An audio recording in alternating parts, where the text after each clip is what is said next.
گفتم سازه رفتن کوکش نکن، اون موهای ناز تو کش نکن، انقدر تو چش نرو، اون چشای خوشگل از من دورش نکن. آدم بدای دور تو که دور نکردی، چقدر بهت گفتم محلت تو گوش نکردی. اینا پشت تو پیش من بد میگفتن، حالا فهمیدی چرا من باشون ای در میافتم. اینا تو رو اذیت میکنن، نیومده خستت میکنن، همه جور من پشت تو هم، بیا قایم بشو پشت خودم. اینا تو رو اذیت میکنن،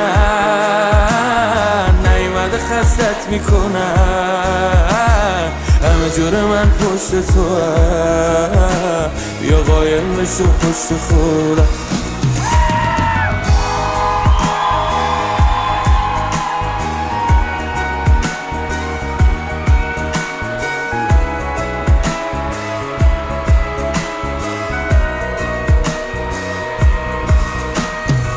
قربون خنده های نازت نبینم، بخوا گریه کنی من دارم نیازت.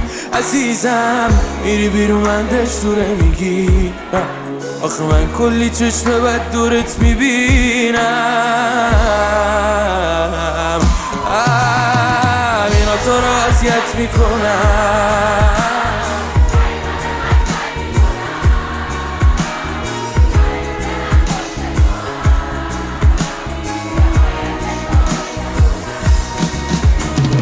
اینا تو رو اذیت میکنن، نیومده خستت میکنن، همه جور من پشت تو هم.